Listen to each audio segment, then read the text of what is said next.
So in late January 2026, the Department of Justice dropped over 3 million pages of documents tied to Jeffrey Epstein. And when the dust settled and people started combing through the names, Beyoncé was on the list. Not Jay-Z. Well, Jay-Z too, but Beyoncé. Her name, right there. And the internet did exactly what you'd expect. It lost its entire mind. But here's the thing that nobody's really connecting the dots on. One woman had been ringing the alarm about Beyoncé for over 2 decades. And for years, people laughed at her, called her jealous, said she was bitter. That woman is Wendy Williams. And right now, her old clips are looking less like gossip and more like warnings. Let's get into it. When the Epstein Files Transparency Act was signed by Trump in November 2025, it forced the DOJ to release basically everything. FBI reports, archived tips from the public, emails, photos, all of it. Attorney General Pam Bondi put out a list of over 300 names that appeared anywhere in the released files. And look, this wasn't a client list. The DOJ was very clear about that. These names showed up in all kinds of contexts. Some people had extensive direct contact with Epstein. Others were literally just mentioned in a forwarded news article. Elvis Presley was on the list. Marilyn Monroe was on the list. So context matters here. But Jay-Z's mention, that was a little different. An anonymous tip submitted to the FBI hotline back in July 2019 described an alleged incident from around 1996. The caller claimed she woke up in a room with Harvey Weinstein and Jay-Z, alleging that Weinstein was assaulting her while she was unconscious and that Jay-Z was present. She believed she was in Epstein's Florida mansion. Now, the DOJ has stressed that these are raw, unverified public tips. No charges came from it. No investigation was opened. Jay-Z's team hasn't publicly commented on the filing. But here's where it gets interesting. Once that name dropped, people started dragging Beyoncé into it too. And this is the part nobody talks about. A second DOJ release reportedly included Beyoncé's name directly, not through Jay-Z. Her own name appeared in the files. The details around her specific mention are murky, but the fallout was immediate. According to multiple reports, Beyoncé lost around 10 million Instagram followers almost overnight. Jay-Z lost over 100,000. Major accounts, including some celebrities and brands, allegedly unfollowed him. And suddenly, the Carters went from untouchable to trending for all the wrong reasons. Now, Wendy Williams has been questioning Beyoncé since before most of you even knew who Wendy Williams was. Their beef goes all the way back to the year 2000 when Beyoncé was still in Destiny's Child. The group had just gone through that messy shakeup. LaToya Luckett and Latavia Roberson were out. Michelle Williams and Farrah Franklin were in, and everybody had questions. Destiny's Child showed up on Wendy's radio show on Power 99 in Philly, and Wendy did what Wendy does. She kept calling them Beyoncé and the girls. And Beyoncé, who was 19 years old at the time, pushed back on live radio. She told Wendy that was disrespectful to Kelly and Michelle. The crowd booed Wendy, but she didn't flinch. She basically said, "I'm a fan, but let's call a spade a spade." And that was the beginning. From that point on, Wendy never let up.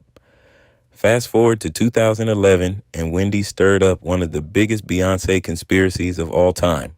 She went on her show and questioned whether Beyoncé's pregnancy with Blue Ivy was real. She pointed out footage from an Australian talk show where Beyoncé sat down and her baby bump appeared to fold and crumple under her dress. Wendy compared it to her own pregnancy experience and basically said something isn't adding up. Beyoncé's publicist called the claims stupid, ridiculous, and false, but the damage was done. That clip went viral. It's still circulating today. And now, with these Epstein files floating around, people are revisiting even darker theories, including unverified online claims about a woman named Kathy White, who was rumored to have been close to Jay-Z. Some internet theories allege she may have acted as a surrogate, though none of that has ever been confirmed by any credible source. But Wendy wasn't just focused on the pregnancy stuff. In 2012, she went after Beyoncé's intelligence on her show. She said she was looking forward to watching Beyoncé's HBO documentary, Life is But a Dream, but only because one of her kitchen TVs had closed captioning so she could understand what Beyoncé was saying. Then she dropped the line that the Bayhive has never forgotten. She said Beyoncé sounds like she has a 5th grade education. The audience gasped. Blogs lit up, but Wendy stood by it. Then, in 2016, right before Lemonade dropped. Wendy claimed that Beyoncé and Jay-Z paid fashion designer Rachel Roy to manufacture drama to build hype around the album release. In 2018, she said Beyoncé needs Autotune to perform. In 2019, she said Beyoncé wasn't an icon. Every single time she got dragged, the Bayhive came for her relentlessly, and every single time Wendy shrugged it off. And now, here's where this story takes a turn that nobody saw coming. Wendy was diagnosed with frontotemporal dementia and primary progressive aphasia in 2023. Her show had already been canceled in 2022. She was placed under a court-appointed guardianship, living in an assisted care facility, stripped of access to her bank accounts, her phone, even her cats. She called it emotional abuse. She compared it to prison. And honestly, it looked like Wendy Williams was done. But then, in late 2025, a New York neurologist reportedly ran a new round of tests on Wendy and found no evidence of frontotemporal dementia. Her attorney, Joe Tacopina, went on Nightline and said the earlier condition may have been alcohol-induced dementia, not the degenerative brain disease she was originally diagnosed with. Her legal team started filing motions to terminate the guardianship. Wendy herself went on The Breakfast Club and said she passed a competency test with flying colors. She told The View she wasn't incapacitated. TMZ's Harvey Levin said he spoke with her for hours and that she was a critical thinker. So while people were digging through Epstein documents and watching Beyoncé's follower count drop, Wendy Williams, the woman who'd been sounding the alarm about the Carters for 25 years, was fighting her way back. And suddenly, all those old clips don't sound so crazy. Her calling Jay-Z and Beyoncé master manipulators of the media back in the day, that clip is everywhere right now. Her saying the music industry is a disgusting business, people are quoting it like prophecy. Now, here's what I want to be clear about. Being named in the Epstein files does not mean someone committed a crime.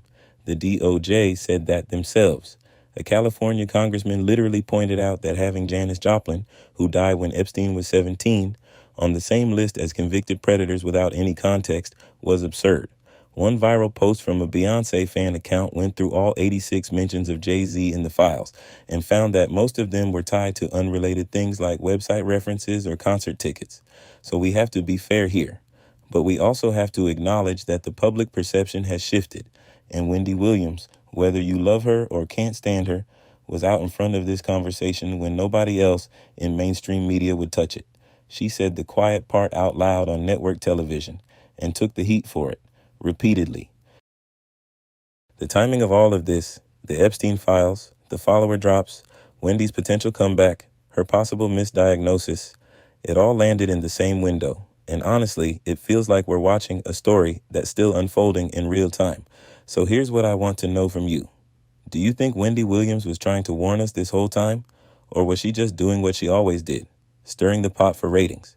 And more importantly, does Beyoncé being named in these files change how you see her, even a little? Drop your answer below. I genuinely want to hear it. If this video opened your eyes, hit that like button. Subscribe if you haven't already. And stay tuned because the Epstein Files story is far from over and more names are still being picked apart as we speak.